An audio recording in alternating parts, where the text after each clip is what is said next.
Again for joining us. We've been doing Learn at Home now for probably 2 months, and it's been such a great journey. If you're just joining us for Learn at Home, every week we have different topics that we cover between different topics on trees, water, native plants, waste, wildlife. And we really try to engage folks on we've done how to compost, how to plant a native garden, and we do live lessons as well with experts. We've done a lesson with a soil professor. We did one on urban heat last week. And we're just excited to have everybody here, and we want to continue them rolling as we're all at home right now. So thank you for joining us. Thank you to our generous sponsors. This program is really brought to us by our sponsors and our donors. So thank you to all of our donors. And if you would like to donate to help support Learn at Home, just pop on to treepeople.org/donate and you can donate there. All right, so let's get started. I'm very excited about this Learn at Home because this is really practical knowledge that we're learning today. And it's all about thinking through how we unfortunately can't put on volunteer events right now because of coronavirus. And we are really prioritizing the safety and health of folks right now. But that doesn't mean that we don't want to take care of our trees through the hot summer that has been happening and is going to continue to happen. So I've got two great employees from Tree People here today to present on how to build a community tree care team. So I'll start with introducing Luis Rodriguez. Hey everyone, thank you for joining us. My name is Luis, and I am the volunteering community engagement lead for Tree People. And I'm really excited to participate in my first Learn at Home and have this discussion and see where it leads and get feedback from folks. Great, thanks, Luis. So tell me, Luis, what's one fun fact about you? Wow, one fun fact from me is that I love gardening, but I very seldomly get to enjoy the fruits of my labor. I have two little ones, and they eat all my fruit and my veggies that I grow, but it's all about the process and watching the seedlings become plants and bear fruit. So I'm okay with that.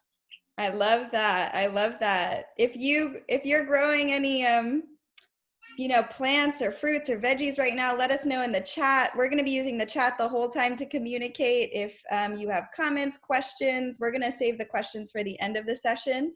But feel free to ask questions, comment anytime in the chat, and I will make sure that our presenters get those questions at the end. So that's Luis. Emmy, I'd like to introduce you.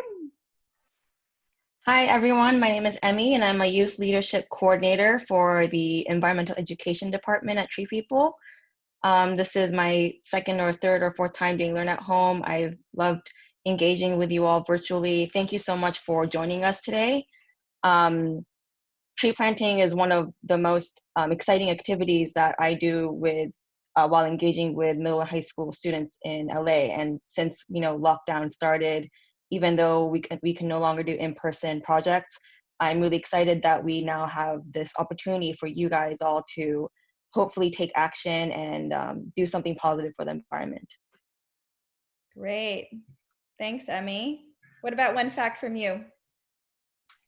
Fun fact is that my last name is Kusayanagi, which in Japanese, kusa means grass and yanagi means willow tree. So no way. I didn't know and that. I was born in Florida in a town called Plant City. So just the universe. You were probably made to be a tree person. Yes, basically. We're so happy to have you. That's great. And I'm seeing in the chat, we've got folks growing corn and butter squash, cucumbers. That is exciting. I love it. I love it. I love it. Thank you for sharing in the chat. All right, and I'm Ariel, Director of Education and Community here at Tree People, and just excited to be here and moderating this session today. Let's get started. All right, everyone. So again, my name's Luis, and I am usually the first contact that our volunteers make when they want to get involved, when they want to come back and get involved again. And I must say that it's an amazing experience. I get to meet different individuals, And there's a lot of common things that I've noticed about most of our volunteers. A lot of us are knowledgeable, a lot of us are self-starters, but really everyone that comes to volunteer has one thing in common, and that's that they care about Los Angeles, right? And they want to make this area sustainable. And this organization has this commitment to the region, and really this program is an opportunity for folks to get involved, right? That's what it comes down to. It's us searching and finding ways for folks to get involved, while respecting all CDC guidelines, right? So this is one amazing opportunity that folks have to get involved, and we invite you to participate. You know, if any of this scares you, I say embrace it, right? You learn as you go. We're here to assist you, and we'll be here to assist you through this process, right? So that's the call to action that we have for you this summer. So next slide, please. So we wanted to begin with a quick icebreaker. So using the chat box and looking at this picture, and really only focusing on nature and the physical environment of this picture, I would ask folks to type in a word or maybe a quick phrase of what comes to mind, what they think of, what they see in this picture. I see sparse, I see hot. Okay, Douglas says pavement. Yeah. Okay, bare.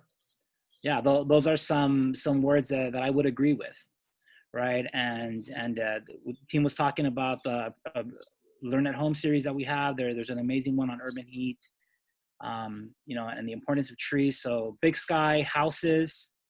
Okay, thank you for that. Awesome. Now let's look at another picture. Ariel, next slide, please. So it's a continuation of the same exercise, right? So folks, if you typed in the first time, if you could now take a second and look at this picture. All right, what are some words that come to mind? Courtney says green, lush, shade, breezy, picturesque. I love that word. Cool. Yeah. Fresh smell. I love it.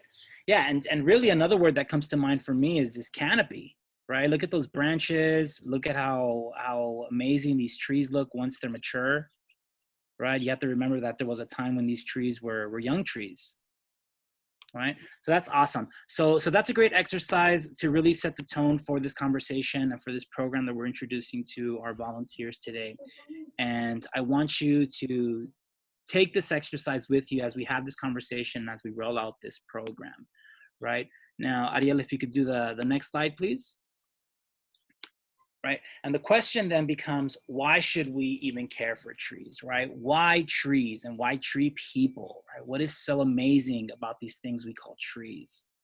Now, a lot of the folks on this conference are probably already tree enthusiasts. If you're just getting introduced to the concept of trees and the importance of trees, that's fine too. Right? But if you could type in, you know, what comes to mind? Why trees, right? What's the difference between those two pictures that we saw? Okay, so if you could please type in a word, why do you care about trees?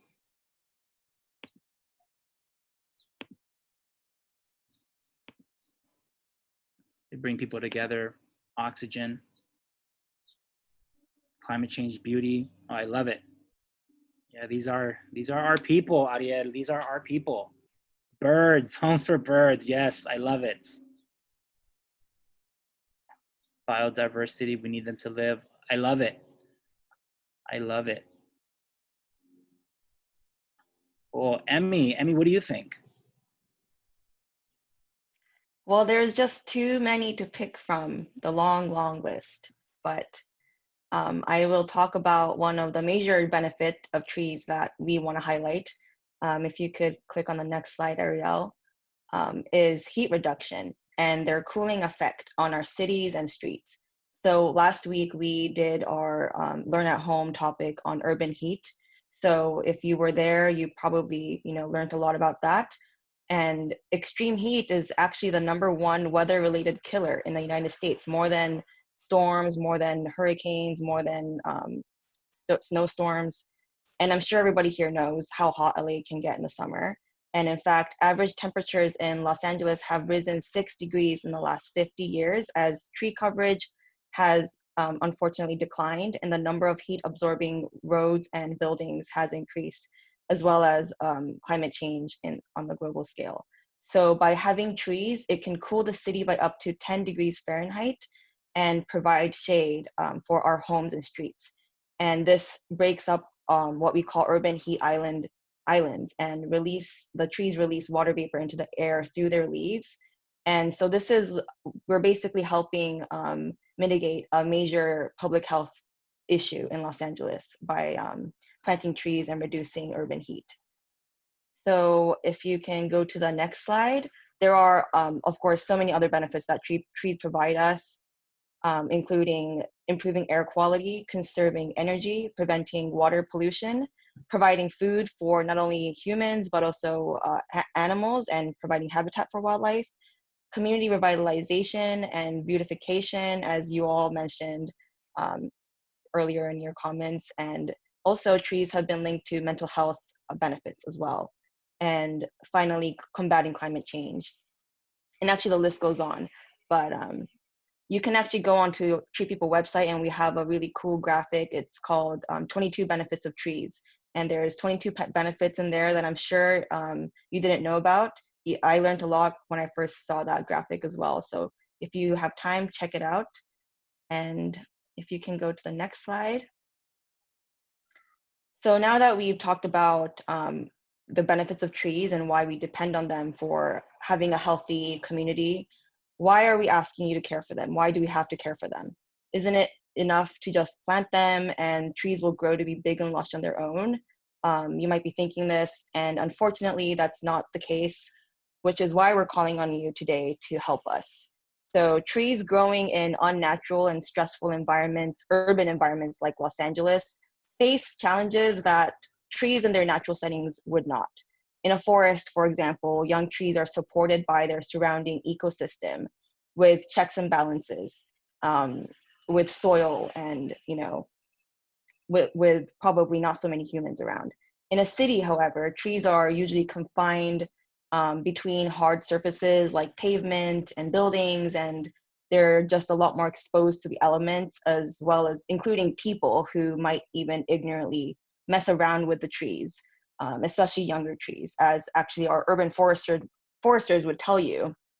They told me one time that the biggest threat to these new trees are actually just people, just walking past the trees and not knowing better than just like messing around with them. So caring for young trees, especially during the first 3 years of its life, is extremely important to ensure that they can reach maturity and actually provide all the benefits that we just learned about. Young trees are at their most vulnerable during the summer. In fact, young urban trees that don't get care die within the first 7 years of its life. And after it dies, we can't reap the benefits of those of the tree that would have otherwise given us so many benefits. So as we get none to very little rain over the next coming months, our trees are going to struggle, and this is where you come in.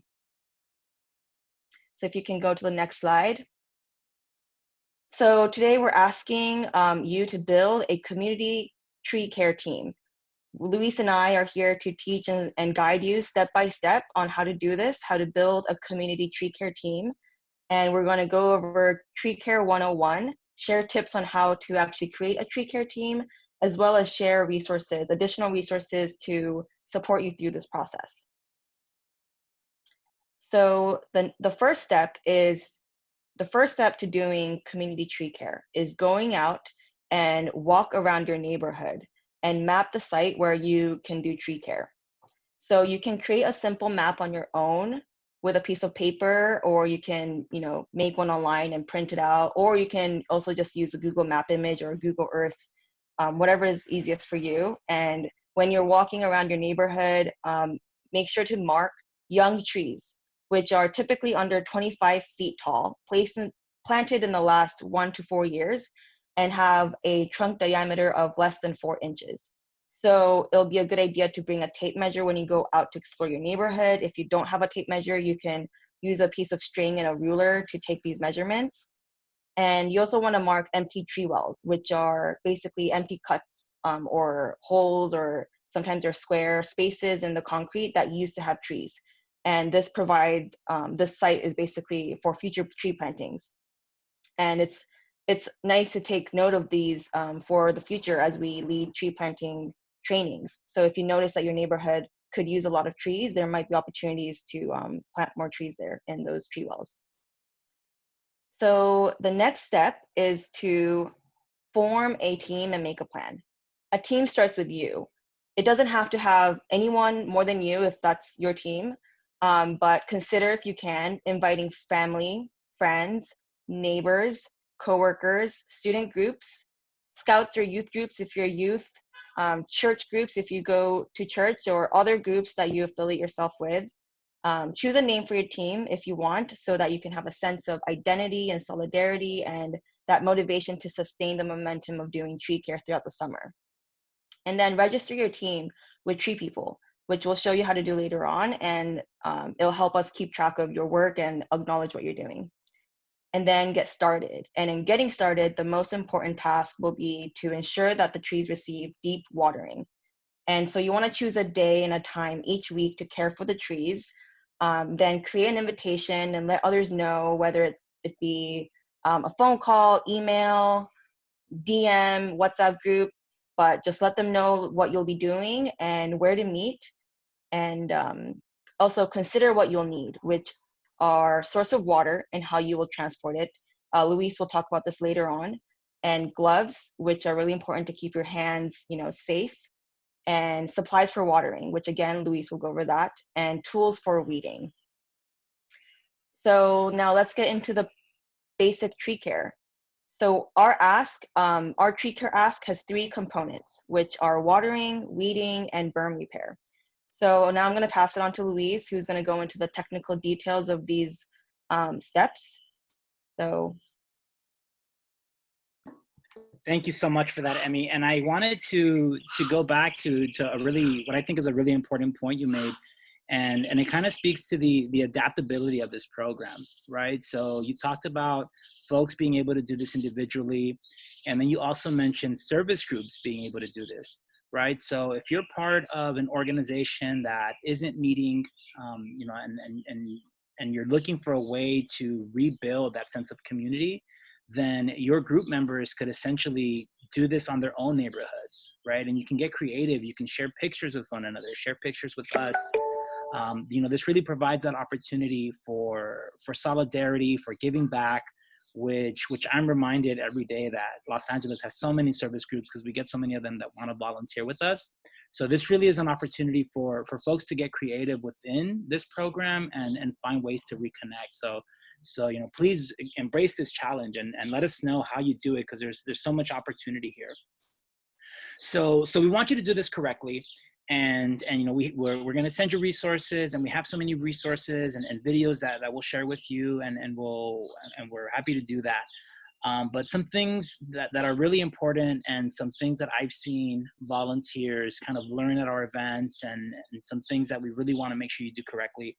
And the first one is really to make sure your tree needs water, right? If you approach a young tree and the tree does not need water, then skip it that time, right? You mark it down, you have it on your map. It doesn't mean you won't water it next time, but we don't want you to overwater a tree, right? So how you check if a tree needs water is you dig down into the soil under the tree about as deep as your finger, and you grab a handful of soil and you squeeze it into a ball, right? Now, if the soil holds together, then that means it has moisture and it's wet. But if the soil doesn't hold together, then that means it's dry. So if the soil is dry, then that's the tree you want to water, okay? Adia, next slide, please. All right, now deep watering a tree. So this is really important.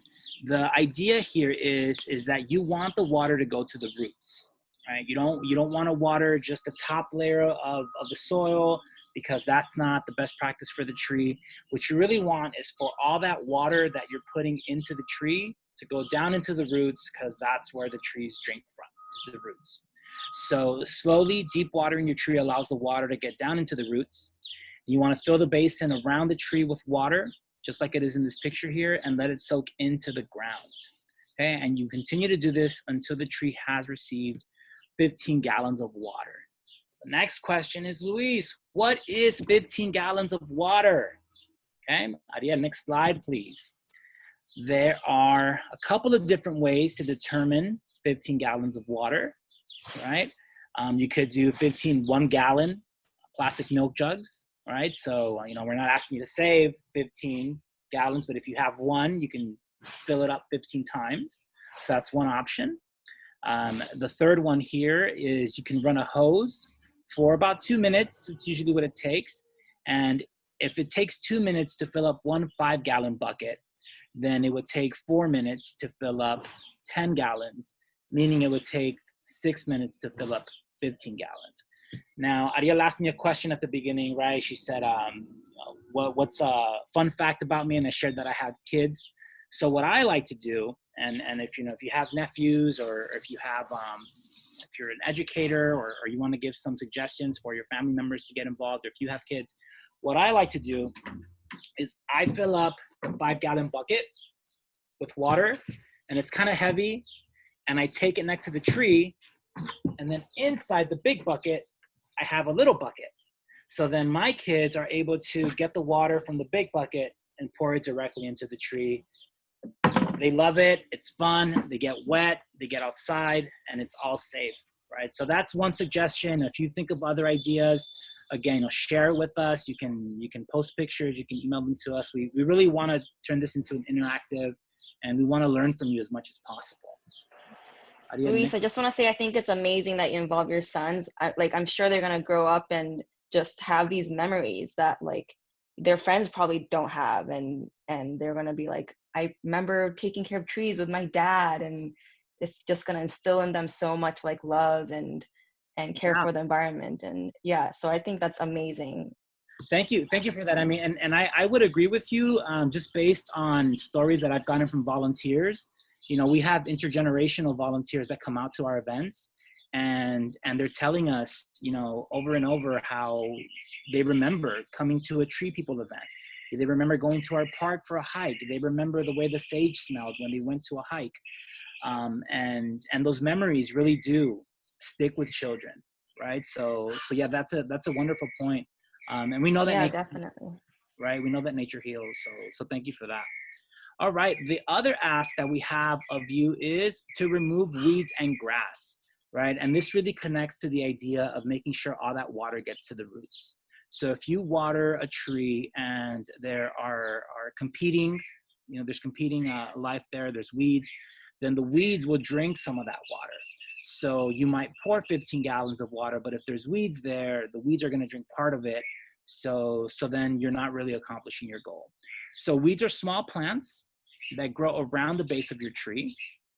Weeds and grass use up the soil nutrients and water that your tree needs, right? So we're asking that while you're there watering these young trees, that you remove any weeds and grass that grow within 4 feet of your tree.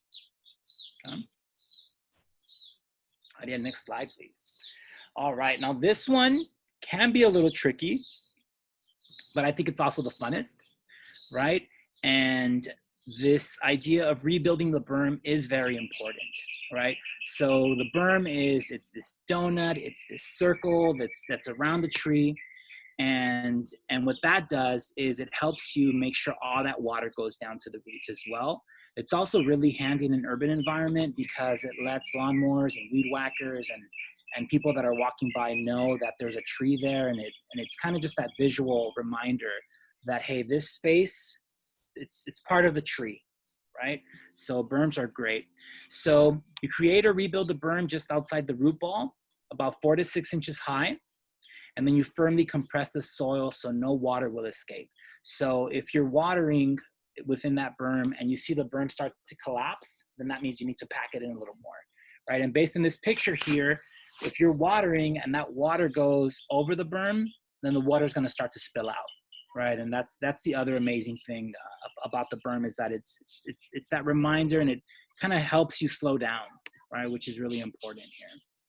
All right, and the next one, Ariel, is optional, right? But we do want to mention it here because Tree People, if you've ever been to our events, we are huge advocates of mulch. Our park is covered with it. We apply it at all of our tree plantings and all of our tree care events. So mulch is biodegradable material. It's plant material. And there are programs that provide free mulch, right? So it's out there, but this is optional, right? So if you're already feeling overwhelmed, like, Luis, I don't know how to water a tree. You're placing this huge task. Like, when I water a tree, it never works out for me. Then you don't have to do this step. But once you get the hang of it, and once you can't get enough, you might find that you want to take on this next challenge. So you place a 3 to 4 inch layer of mulch around the berm, okay, and the base of the tree. And then you want to pull the mulch 2 inches away from the trunk, right? And that's really important. So the example of that is in this picture here. So the top picture, you see that this person, and I'm really hoping that this was just a stage picture and then we fixed it afterwards. I'm sure we did, right? But what you don't want to do is you don't want to pile the mulch up against the tree. That'll actually lead to rot. So that's not what you want to do. And the correct way to do it is actually the picture in the bottom, right? So it's a nice circle. It allows that water to go in there and go into the roots, right? So that's what you want to do, that bottom picture, the one with the big yes next to it. That's really your goal. Okay. Next slide, please. Emmy.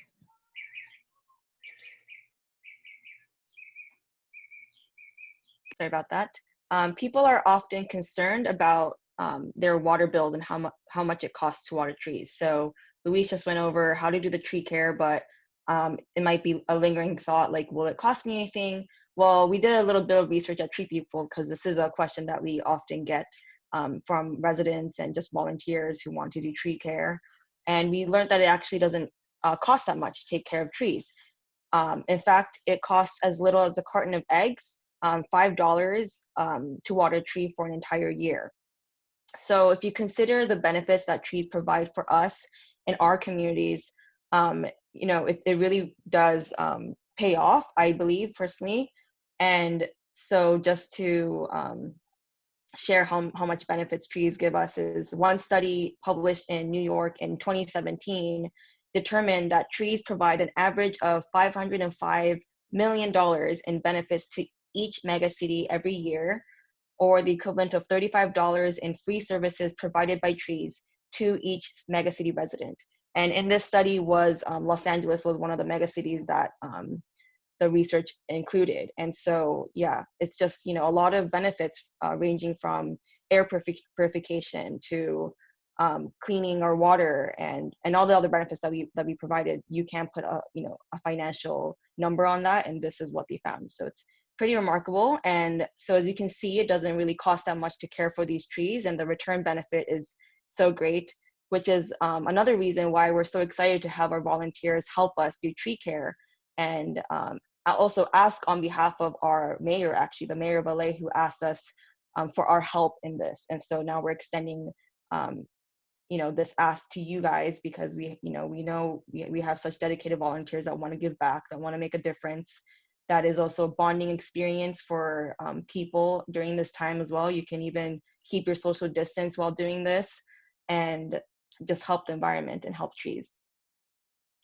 So the last step in your tree care process is to register your Tree People Community Tree Care Team form. That's a tongue twister. So we want to ask that you do this each time you complete tree care, which will help us keep track of all of your work. And Luis will explain what that looks like. Yeah, absolutely. So this registration form it's really our effort to not just to track the information, but also to learn from you and to learn what you're doing, right? So you see that we asked for your first and last name, the date you took care of the trees, the number of trees taken care of. A lot of this is because we do want to see what our volunteers are up to this summer. And, it's also to build this sense of solidarity. And it's really to also acknowledge you, right? And to let the social media team know, and to let everybody that's involved with Tree People in other ways, to really let them know about what our volunteers are up to, right? And we're really encouraging folks to do this every time they do some kind of tree care through this program. There's an option to upload your pictures. A popular strategy is to do a before and after picture. Some of you might take pictures of a family member doing it. You might take a selfie of yourself doing it. Make it fun. If we really want to see what you're up to, and we want to be able to share this information as much as possible with other folks as well. So please use this form. Let us know. And if you don't get it the first time, that's okay, right? We're asking you to engage. We're asking you to get involved. And if you make a mistake or two on the way, that's fine. Yeah, and I just want to add, Luis, that why, because some of you might ask why we have the zip code. What we want to do is create this awesome map at the end of the summer that shows all the places where we've done tree care, and share it with all of you, and share it with our partners, and share that LA really does care about our trees, and that we can mobilize across LA. And there's 10 million people in LA County. How incredible would it be if a fraction of those people took care of our trees through the summer? So we want to be able to map all of that, connect folks, make sure that we see how many trees are being taken care of, and really show, folks across, politicians, electeds, groups across the city and the county, how much LA cares about our trees and what we're doing for it through the summer. Absolutely. Thank you for that. And actually, if folks go to our website, they'll see that we actually, we've done this before, right? We actually have a map on our website where some of our previous programs have taken place. So, we have that capacity. We know how to do that already. So we definitely want to capture all the hard work, and we want to let you know that, we don't take you for granted, and we want to capture this. So, share pictures, share stories, right? Awesome. And we're going to email you some of these how-to guides after this webinar. This can be, and it might be intimidating for some of you. Don't let it be. Reach out to us. We'll find ways to support you. If all you commit to is one tree in your block, then that's fine, right? If that's all you're comfortable doing, if that's all you can do, that's fine.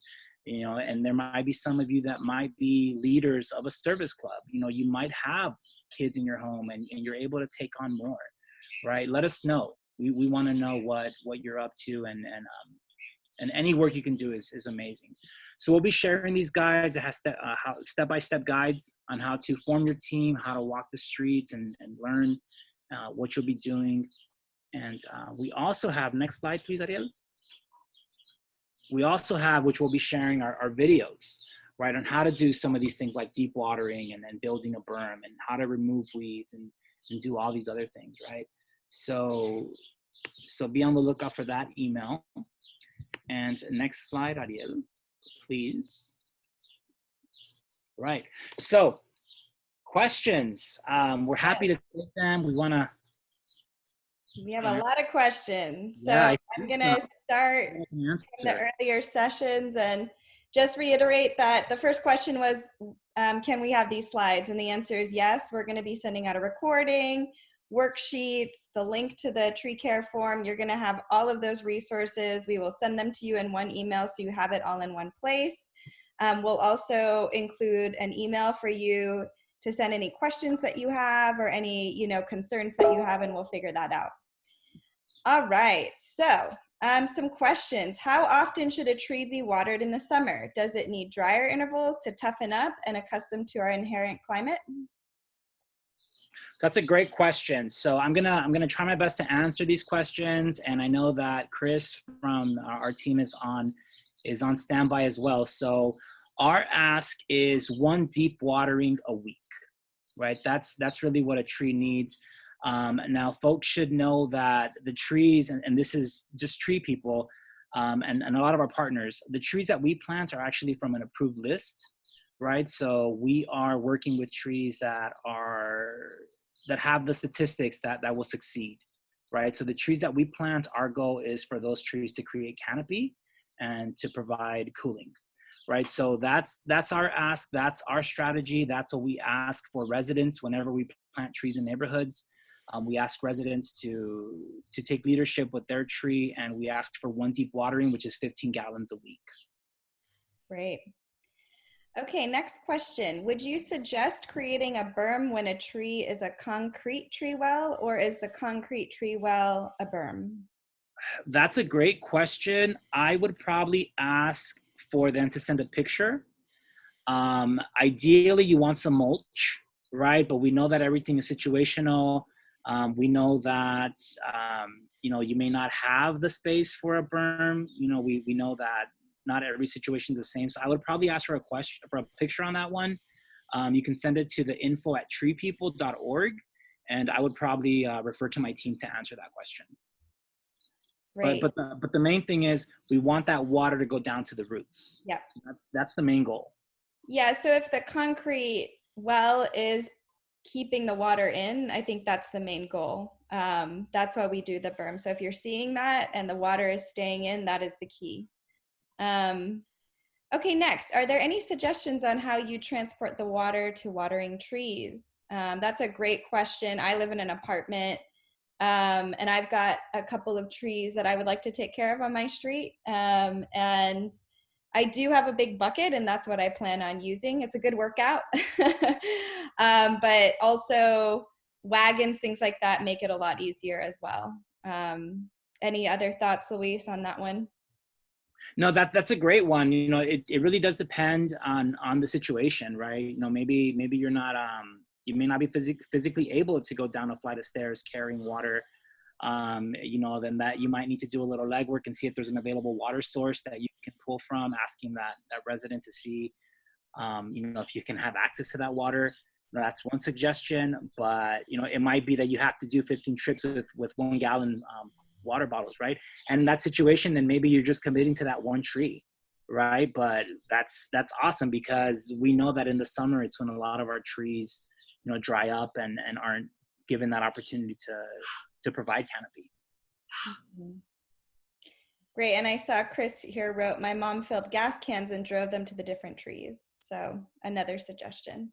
Yeah, and then the other thing I would say, Ariel, is, I would love to hear from our volunteers. If you think of a cooler way, like somebody might say, yeah, my kid actually has a backpack with water in it, and we use that. Or maybe they take a gallon of water every time they take their dog for a walk, right? And their dog. I was gonna suggest the backpack.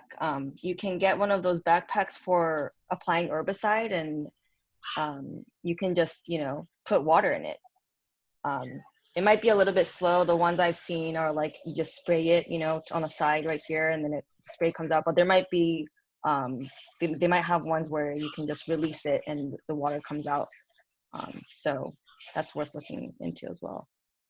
Yeah, but that's another idea. Our strategy, again, when you go to Tree People events, usually we have the 5 gallon buckets, right?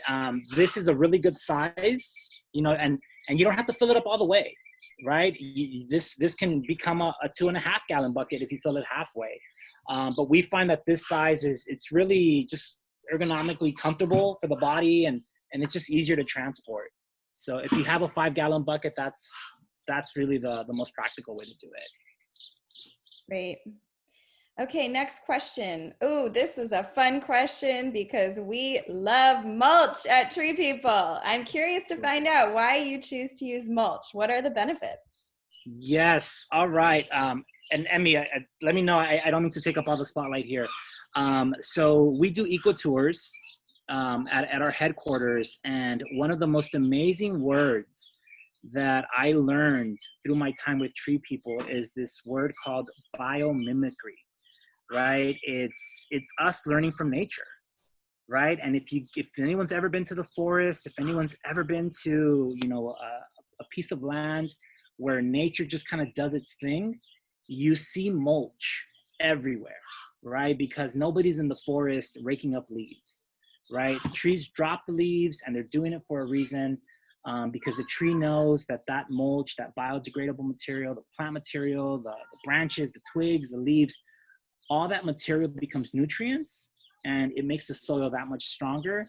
It also serves like insulation, right? So in the cold seasons, it keeps the soil warmer. And then, really importantly, as in the context of the time of year right now, in the summer, that mulch actually keeps the soil cooler.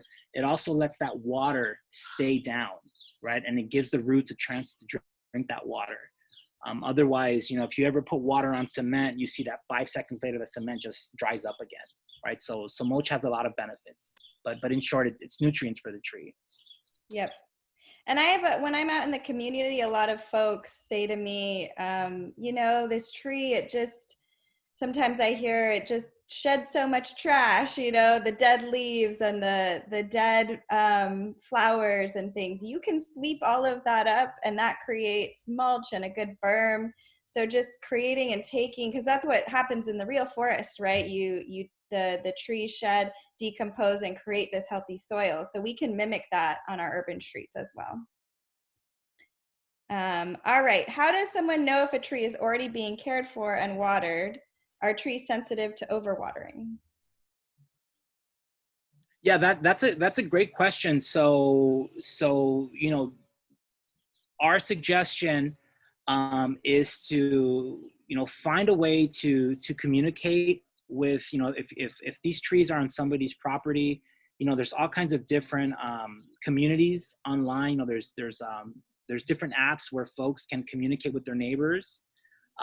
This might be something you post on a social media group, right? You might belong to an app where you're able to communicate with your neighbors, and you can put this out there. Hey, folks, I'm a part of Tree People. Does anybody want to get out there with me and water trees? You might find somebody who would love to water their tree, but they just can't. So that's one thing that we're suggesting, right? Is to find a way to engage with folks and pull them together. So a way to know if the tree is being watered was that 2-inch test, right? So you scratch the top layer and check if it's dry or not. So you compact the soil, and if the soil sticks together, then it's wet. If it doesn't, then it's dry, and that's when you want to water, right? And then I think was there a second part to that question, Ariel? Are trees sensitive to overwatering? And I think that's really that test. That's why we encourage to do the test, because we believe in watering at the right time and when the tree needs it. So if you do that test, that should prevent that. And then I'll say, with my street trees, a lot of the trees, the younger trees, have a lot of weeds and grass by the trunk. So I know that, and I can see the tree outside of my apartment that no one's really taking care of it right now. So then another question is, do you need to notify people when you care for a tree in the parkway in front of someone's house? So that's a really great question. That the trees in our parkway are technically not property of a person's home. So usually it's public works or groups like Tree People who are planting those trees. There are folks that personally plant trees in their parkways. So the answer to that question is really that it depends. If Tree People has planted the tree, and I see some folks in this chat today who live in communities where we have just planted trees, then we encourage you to take care of those trees, and you'll see us out on the street, right? But I definitely encourage folks to, we're asking for very little here, water and weeding in the berm, so it shouldn't create any tension, but you should definitely check in if someone comes up and say, hey, that's my tree. You can move on to another tree, right? So we want to make sure that we are taking care of trees, but that we aren't overstepping our bounds if it's a neighbor's tree and they're already taking care of it, that kind of thing. Yeah, I actually had that experience. I saw this lemon tree parked in planted on a parkway, and I was just like smelling it, and the resident opened his door, and I had heard that parkway was public property, so I was even thinking of picking the lemon, and then this resident came out and he was like, feel free to pick a lemon from my tree. And I was like, oh, okay, like, thank you so much. But it made me realize that people do identify trees as their own trees. So yeah, it would be great you can explain that you're doing tree care for tree people or for the environment, and explain benefits, and also educate other people as well, and maybe get them to do tree care. And just raise awareness and keep it going. Yeah, and again, I think the really amazing idea with this program is that, and I said this previously, it allows for adaptability, right? So I was looking at this chat box here, and I saw that somebody had a mom who used to fill cans and drive them to different trees, right? So you may not have trees where you live, but maybe you drive to work. And maybe every time you're at this red light, you see a tree that's just surrounded and you can tell that nobody's caring for it. And maybe you carry water in your car, and that one tree is your activity, right? Every Monday, you're going to pull over and water that one tree. I'm not saying that's the only strategy, but what I'm saying is that, this is the context for this program. And then really what we're asking folks and our volunteers and folks that want to get involved is to do that initial assessment, right, of your neighborhood, right? When you're going for a walk, when you're driving home, now that you have this information, you can start consciously looking at your neighborhood, right? You might identify trees that were just planted and you never thought of them as young trees, right? And maybe you never knew that a young tree needed this additional water, right? So that's our goal here. And really our goal with a lot of our programming at Tree People is we provide the tools, and we know that time and time again, right, Angelinos step up, right? And we know that people step up to these challenges. We say that our, and it's in our mission statement, really, it's we inspire, we engage you, and we support you. But, if you've ever been to a Tree People event, we don't do all the work for you. And people don't want that, right? People want to step up, people want the challenge, and people want to find ways to get involved. And this is one of the many ways that people can get involved and let us know what you're doing, right, and how it's working out. Great. Okay, there's a question about the slide that outlines what to observe to see if a tree is a new or young tree. Do you remember what slide that is, Emmy? Yeah, it was slide 12. Slide 12. Okay, great. So there's the slide. Again, we will be sending out the resources so you can see that, but young trees are typically under 25 feet tall, planted in the last 1 to 4 years, and have a trunk diameter of less than 4 inches. So that should help you out. Last question that I see is animal waste good for mulch? The answer to that is no. So, it's really not something that we feel is good for mulch. And there's actually services with the city where you can get free mulch. So check that out if you want to know where you can get some mulch.